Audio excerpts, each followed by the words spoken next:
ملتمس ہوں ہمارے درمیان موجود ہیں ڈاکٹر عرفی ہاشمی، جو کیتھولک یونیورسٹی آسٹریلیا میں تدریسی اور تحقیقی خدمات انجام دے رہے ہیں۔ محقق، شاعر، ادیب اور ایک ادبی گھرانے سے ان کا تعلق ہے کہ وہ یہاں روسٹرم پر آئیں اور آج کی کانفرنس میں اپنا تحقیقی مقالہ پیش کریں، اور میں تمام جو شرکائے محفل ہیں ان سے گزارش کروں گا کہ وقت کی تنگی کا خیال رکھیں۔ جزاکم اللہ خیر جزاک۔ میں شکر گزار ہوں کہ اعوذ باللہ من الشیطان الرجیم، بسم اللہ الرحمن الرحیم۔ بڑی سنجیدہ گفتگو ہو گئی ہے ڈاکٹر صاحبہ۔ ایک صاحب اپنی قریب کی مسجد کے امام سے ملنے آئے اور سوال پوچھا، یہ بتائیے کہ اگر وضو نہ ہو میرا تو نماز ہو جائے گی؟ تو جو مسجد کے امام تھے انہوں نے بڑی استہزائی انداز میں ان کو دیکھا، حقارت سے دیکھا، کیا بات یعنی وضو کے بغیر کون سی نماز ہوتی؟ تو انہوں نے کہا اچھا میں تو ابھی ختم کر کے آ رہا ہوں۔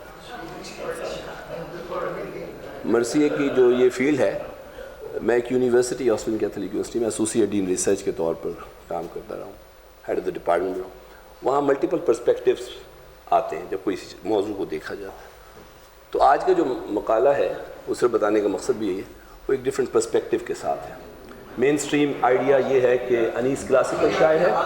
اچھا جزاک اللہ، اب بہتر ہے۔ مین سٹریم پرسپیکٹیو یہ ہے کہ انیس ایک کلاسیکل شاعر ہے، لیکن عمومی طور پہ یہ اس لیے کہا جاتا ہے کہ وہ پرانا شاعر ہے۔ تو ہم اس مقالے میں صرف یہ دیکھیں گے کہ انیس کیا واقعی ایک کلاسیکل شاعر ہے، یا اس کے مرثیوں میں جدت کے معیار موجود ہیں، اور ہم نے اصل میں جدت کے معیار کے آئینے میں کبھی انیس کو دیکھنے کی کوشش ہی نہیں کی، کیونکہ وہ 300 سال پہلے جا چکا ہے۔ ایک مصرع آپ کے سامنے پیش کرتا ہوں۔ مجھے کاظم نے بڑی مدد کی ہے کہ وہ ساری چیزیں جو آپ کے سامنے شعروں کی شکل میں، تو اس مقالے میں انیس کا کوئی کلام زیادہ پیش نہیں کروں گا، صرف کنائے کے ساتھ چلا جاؤں گا، کیونکہ میرا واقعی یہ تھیسس 150 صفحوں کا نہیں ہے، یہ صرف 5 صفحوں کا ہے۔ تو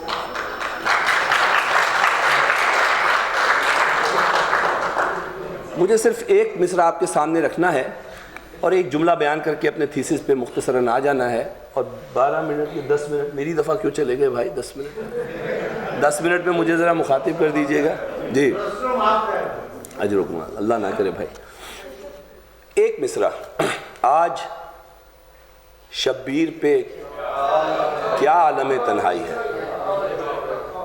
کم از کم میری اپنی تحقیق میں 3 بڑے شاعر 20ویں صدی کے ایسے، اور تقریباً 19 ناقدین ایسے ہیں جنہوں نے کہا ہے کہ جس زاویے سے بھی یہ دیکھیں، انیس کا یہ ایک مصرع جدت کے تمام معیاروں کو پورا کرتا ہے۔ ابھی میں انیس کی مکمل شاعری پہ تو گیا ہی نہیں۔ تو میری گفتگو کا آغاز ایک سادہ سوال سے ہے، مگر یہ بنیادی سوال ہے، کیا میر انیس جو دبستان لکھنؤ کے کلاسیکل مرثیہ نگار سمجھے جاتے ہیں، کیا واقعی کلاسیکی تھے؟ کیا واقعی قدامت پسند مرثیہ ہمیں دے کر گئے؟ یا یہ ممکن ہے کہ انہوں نے وہ سب کچھ اپنی شاعری میں کر دکھایا ہو جسے ہم آج جدید مرثیے کے معیارات کہتے ہیں؟ انیس کو صرف، یعنی آج میرا تھیسس کیا، تھیسس بڑا سادہ سا، انیس کو صرف روایت کے خانے میں رکھنا ان کے ساتھ نا انصافی ہے۔ یہ بڑا معمولی سا تھیسس۔ انیس کو صرف ظاہر روایت کے خانے میں رکھنا ایک نا انصافی ہے۔ وہ مرثیہ کلاسیکل حیت میں ضرور لکھتے ہیں، مگر ان کی سوچ، ان کی ساخت، اس کی زبان، ان کے مرثیے کی زبان اور اس کا اثر حیرت انگیز طور پہ کنٹمپریری اور ماڈرن ہے۔ آج میں آپ کے سامنے صرف یہ سامنے آپ دے رکھوں گا کہ جدید مرثیے کی وہ 5 بنیادی معیارات انیس کے ہاں نہ صرف موجود ہیں بلکہ پوری فنی پختگی کے ساتھ موجود ہیں۔ 3 سوال ہیں، ان کے جواب ہوں گے اور بات ختم ہو جائے گی۔ پہلے تمہید کے طور پہ قدامت اور جدت میں کیا فرق ہے، کیونکہ ساری آڈینس ظاہر ہے ایک بیک گراؤنڈ نہیں رکھتی۔ دوسرا، قدیم مرثیہ اور جدید مرثیے میں کیا فرق ہے، یہ تمہید کا دوسرا حصہ۔ اور پھر انیس کا کلام جدیدیت کے معیارات پہ کیسے پورا اترتا ہے۔ یہ 3 سوال ہیں، ان کے جواب ہم دے کے یہاں ختم ہو۔ ذہن میں رکھیے، قدامت کوئی بند دروازہ نہیں جس پہ لکھا ہو داخلہ ممنوع ہے۔ قدامت وہ زمین ہے جو اپنے نخلستان لے کر آتی ہے، اور ان نخلستان میں شاخوں پہ جو پھول کھلتے ہیں ان کے رنگ تبدیل ہوتے رہتے ہیں موسموں کے ساتھ۔ اچھا، جدیدیت بھی کوئی آسمانی حادثہ نہیں ہے۔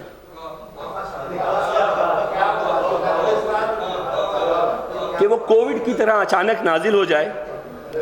در حقیقت روایت انسانی تجربے کی تھکن سے جب خود اپنے اندر ٹوٹ پھوٹ محسوس کرتی ہے تو بہت سے سوالات پیدا ہوتے ہیں. ہر سوال جدت کا ایک شاخسانہ ہے. تشبیہ دیکھیے اور 1 منٹ میں آپ سمجھیں. جیسے فجر رات کے انکار سے نہیں، رات کی تکمیل سے پیدا ہوتی ہے.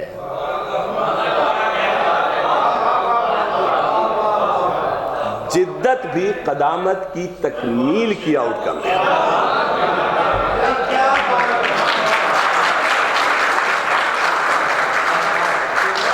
اس ایک جملے سے میرا پہلا سوال ختم ہو گیا کہ قدامت اور جدت.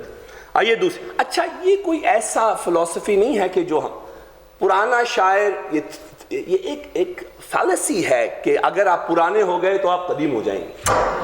میر تقی میر کے یہاں احساس، زبان اور تنہائی کلاسیکی سادگی کے پردے میں جدید انسان کی اذیت کو ظاہر کرتی. میر نے زبان میں سادگی مگر معنی میں جذباتی گہرائی رکھی.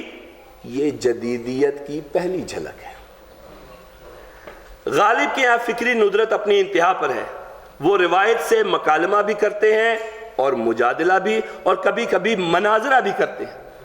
تاہم ان کی غزل قدامت سے بغاوت نہیں ہے، بلکہ سخن کے بدن پر جدیدیت کا شوخ اور غیر معروف لباس ہے، اور شاید کبھی کبھی بے لباسی بھی. اقبال نے جب خودی کی بات کی تو وہ اسی روایت کے چراغ سے روشنی لے رہے تھے جسے علماء، صوفیہ اور متکلمین نے اپنے یقین سے روشن رکھا. اقبال کے یہاں جدیدیت مغرب سے نہیں ہے، وجدان سے پیدا ہوئی ہے. ان کے نزدیک نیا وہی ہے جو روح کو زندہ کرے. اقبال نے توحید کو فلسفے سے نکال کر زندگی کی نبض میں رکھا. حضور یہ جدیدیت ہے. آئیے اب میر انیس کی طرف، اور یہیں سے ہم اپنے تیسرے سوال کی طرف چلے جائیں گے. میر انیس نے مرثیے کو سوگ سے نکال لیا اور انسانی اخلاقی شعور کا استعارہ، بہت مضبوط استعارہ بنا کے آپ کے سامنے پیش کیا. ان کی مسدس صرف کربلا نہیں ہے، یہ غلط فہمی ہے. انسان کی بندگی اور وفا کی داستان ہے. یہاں مرثیہ تاریخی واقعہ نہیں رہا، ایک اخلاقی کائنات بن گیا. یہی انیس کی جدیدیت ہے، جہاں جذبہ انسانی تاریخ کی قامت سے زیادہ بلند ہو جاتا ہے. اکثر یہ سمجھ لیا جاتا ہے کہ مرثیہ یا تو قدیم ہوتا ہے یا جدید. اب یہ تیسرا سوال کی طرف ہم جا رہے ہیں. یا قدیم ہوتا ہے یا جدید ہوتا ہے، گویا دونوں کے درمیان ایک آپ نے دیوار حائل کر دی.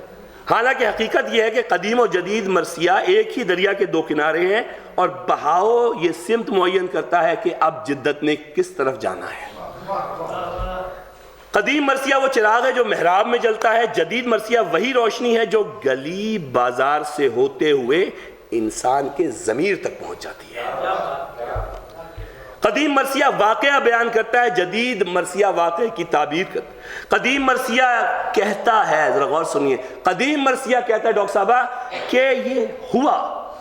جدید مرثیہ پوچھتا ہے یہ کیوں ہوا اور آج اس کا مطلب کیا ہے. قدیم مرثیہ میں کردار بلند ہیں، دور ہیں.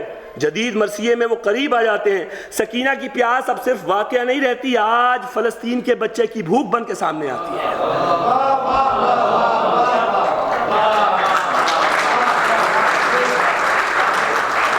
حضور زینب کا خطبہ صرف تاریخ نہیں ہوتی. پاکستان سے ایک لبنان، لبنان سے فلسطین، فلسطین سے اس زمین کے ہر گوشے پہ اٹھنے والی مزاحمت بن جاتی ہے. اب تیسرا سوال، مرثیے میں جدیدیت کا معیار کیا ہے؟ دیکھیے معیار مغرب سے آیا ہے پرائمرلی. میں نے ظاہر رشین لٹریچر کو بھی دیکھا ہے اور فرینچ، کیونکہ ہم ملٹی کلچرل انوائرمنٹ میں ہیں ڈاکٹر صاحب.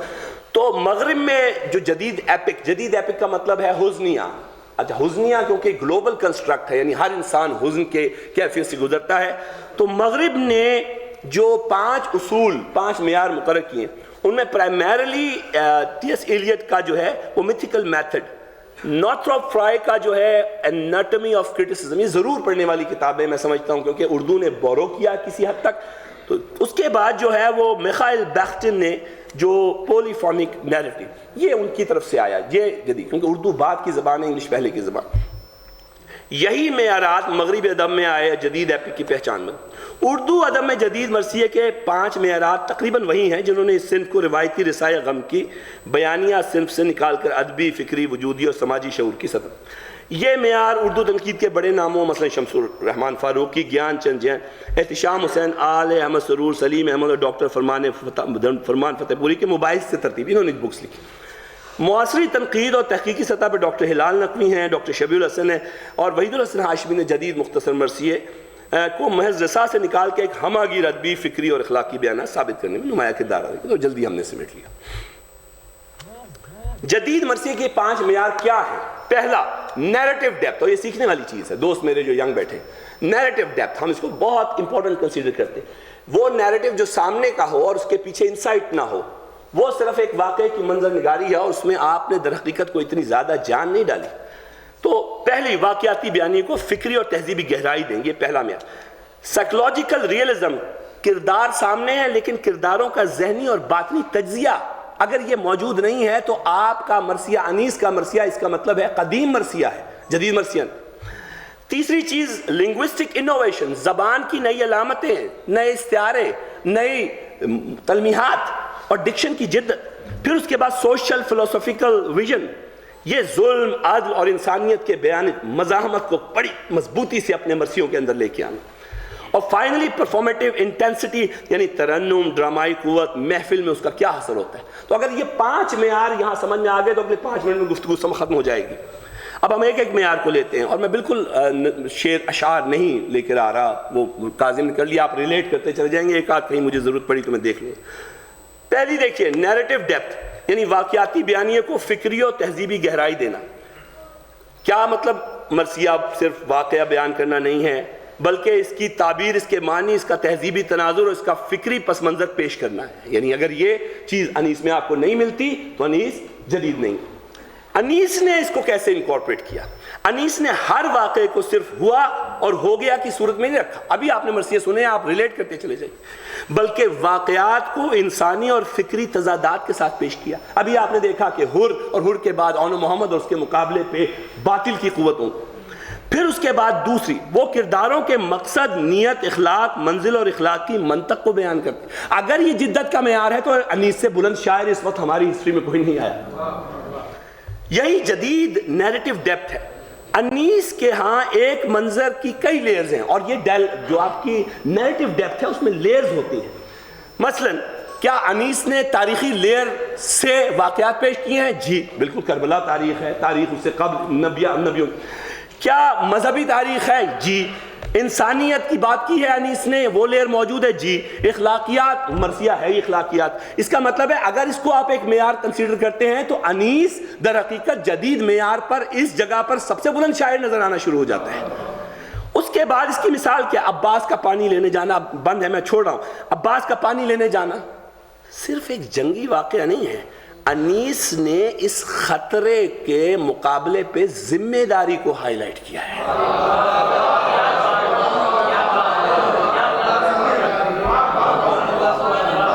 اور اسی واقعے میں کاظم، اسی واقعے میں حالات کو نہیں پیش کیا، عباس کی اس وفا کو پیش کیا ہے جس نے حالات کو تبدیل کیا. اور محاصرے پہ بات نہیں کی، اس حوصلے پہ بات کی ہے جو اس محاصرے کی روشنی.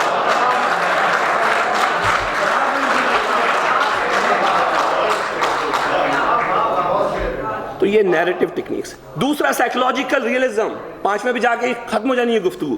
کرداروں کا ذہنی اور باطنی تجزیہ. جدید میں اچھا یہ کیا ہے اس کا مطلب؟ اس کا مطلب ہے کردار صرف ہیرو نہیں ہے. کردار صرف ہیرو نہیں ہے. یہ غلط فہمی ہے کہ انیس کے مرثیے میں کردار ہیرو بن جاتے. انیس نے کردار کو ہیروزم سے نکال کے ایک ایسے انسان کے طور پہ متعارف کرایا جس کی اتباع ہو سکتی ہے. انیس کے مرثیے میں سپرمین، سپائڈر مین نہیں ہیں. وہ لوگ ہیں کہ جو انسانی تشخص رکھتے ہیں اور ان کی سیرت پہ چلنا ممکن ہے.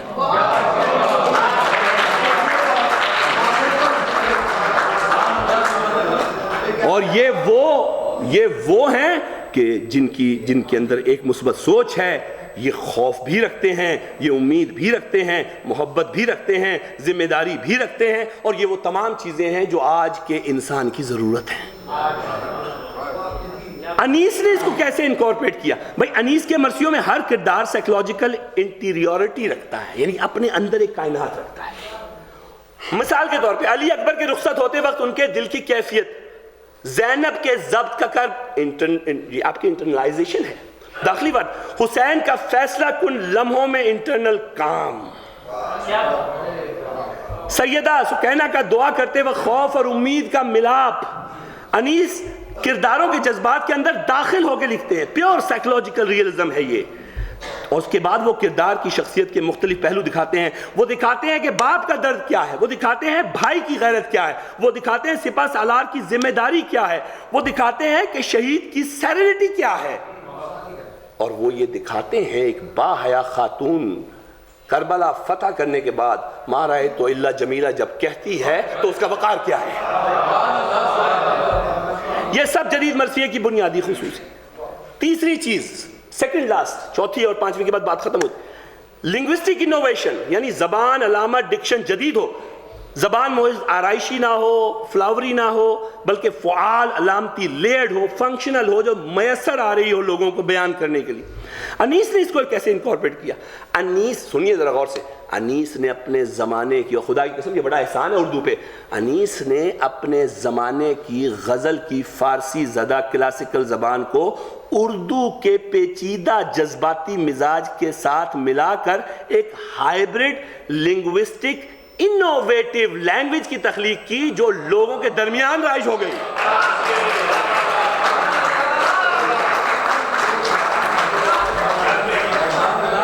وہ منظر نگاری کو لفظوں میں نہیں رکھتے، لوگوں کی آنکھوں میں پیوست کر دیتے ہیں۔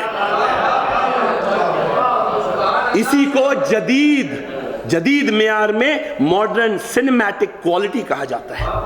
ان کے استعارے کلاسیکی ہوتے ہوئے بھی مکمل ڈائنامک میٹافرز ہیں۔ مثال کے طور پہ کون ایسا شاعر ہے جس نے انیس کی طرح نیزے کو صبح نو کی نوید کہہ دیا ہے؟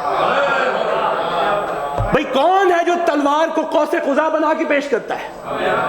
کون ہے جو ریت میں چلتی ہوئی چنگاریوں کو زنجیر ہوا کہتا ہے؟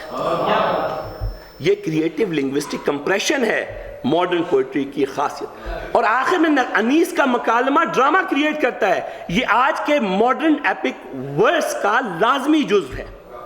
سوشل، چوتھی چیز، سوشل فلسفیکل ویژن، ظلم، انسانیت، عدل کا بیانیہ۔ مرثیہ محض واقعہ تو نہیں ہے، اگر واقعہ ہے تو وہ ہمارے کسی کام کا نہیں ہے، کیونکہ واقعات تو ہمارے پاس بہت پہلے بھی تھے، انبیاء کے دور سے کام شروع ہو رہا ہے۔ انیس نے کیا کیا؟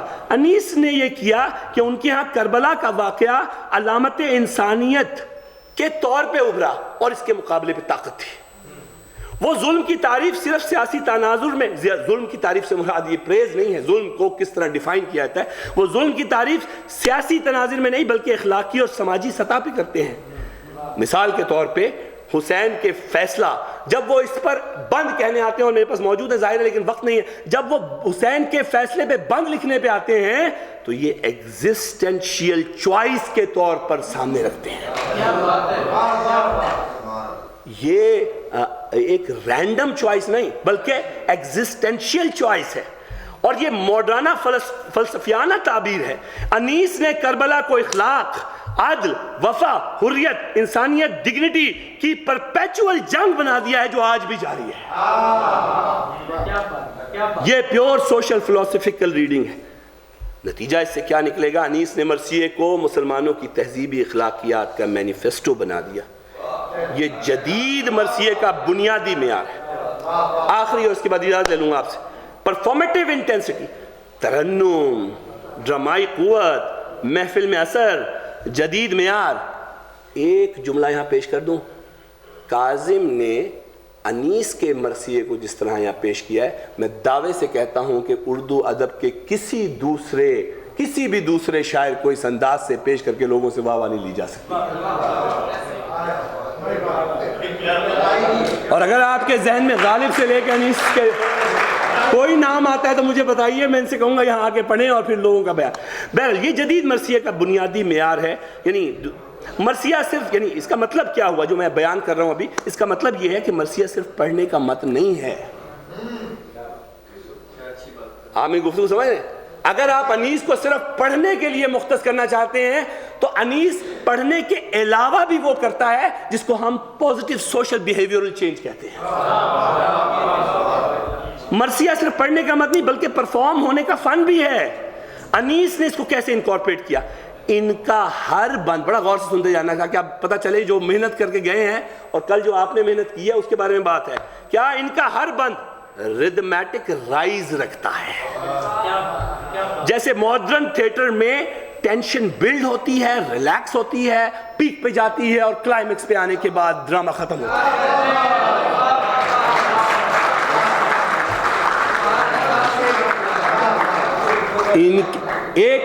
ان کی زبان, ان کے خیال, ان کا خیال, ان کے درج کردہ واقعے اور ان کا درج کردہ واقعہ در حقیقت سچائی کے ساتھ الائنڈ ہے. اتنی الائنمنٹ اردو کے کسی اور شاعر میں موجود نہیں ہے.